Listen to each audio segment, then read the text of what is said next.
Welcome to The Explainer. Today, we're digging into a question that tons of Canadian parents have. What are the actual rules for who can be on your Registered Education Savings Plan? You know, your RESP.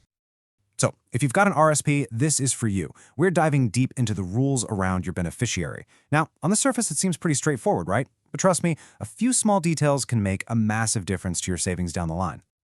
Here's what we're going to cover. We'll start with the basics of naming someone. Then, we'll get into a really important rule for family plans. Talk about what happens when life throws you a curveball, and then how to avoid a really common and potentially costly financial trap. First things first, let's talk about the absolute basics. Who can you actually, officially, name as a beneficiary on an RSP? Okay, so there are two conditions that are total non-negotiables. First, you've got to provide the beneficiary's social insurance number. You give that to the promoter, which is really just the official sounding name for your bank or financial institution holding the RESP. Second, the person has to be a resident of Canada at the moment you name them. That's it. Two simple rules to get started. Now, if you have what's called a family RESP, things get a little more specific. If you're thinking about adding someone new to a plan that's already up and running, there's one key rule you absolutely cannot ignore.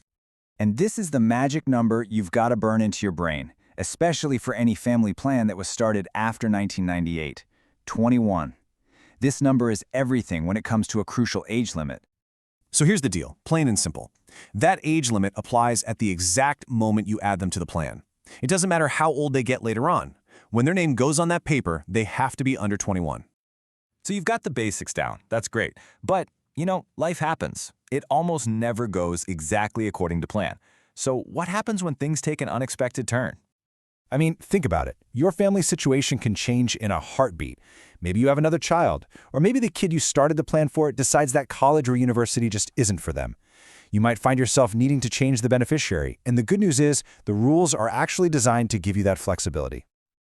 But hold on, changing beneficiaries isn't just a simple name swap. It has some pretty serious financial implications. There's a general rule you have to understand, or you could risk a penalty. This is the default setting, you could say.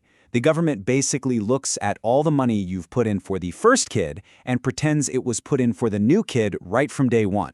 The whole contribution history gets transferred over. And this is where the potential problem really comes into focus.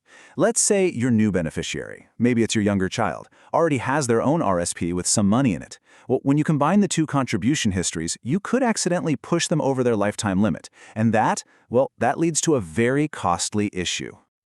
Which brings us to this critical term you need to know, excess contribution. This is exactly what it sounds like. It's when you go over the lifetime contribution limit and it can trigger financial penalties. We're talking about taxes that can start eating away at all that hard-earned savings. It's the one thing we really want to avoid. But okay, don't panic. It's not a dead end. There's a way to avoid this trap completely, and the solution is actually built right into the rules for the most common family situations. Here's the good news. The government thought about this and created some specific exceptions to that general rule. In certain situations, the contribution history from the first beneficiary is not added to the new one, and that completely prevents the whole excess contribution problem from ever happening. And here they are, the two exceptions that act as your financial safety net.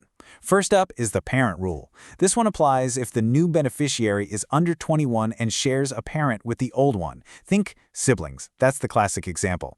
The second one is the relationship rule.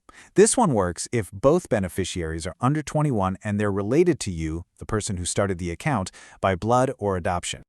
So when you look at them, these rules are really just common sense. They're designed to give you the flexibility you need as your family grows and changes. It lets you do things like roll the unused money from your older kid's plan over to your younger kid, all without getting unfairly penalized for it. So, what's the big takeaway here? It's that knowing these rules gives you the power to manage your RSP with confidence. You can make smart choices that adapt as your family's needs evolve over time. So I'll just leave you with this question. Is your RSP just a static savings account? Or is it a flexible tool that's truly prepared for whatever your family's future holds?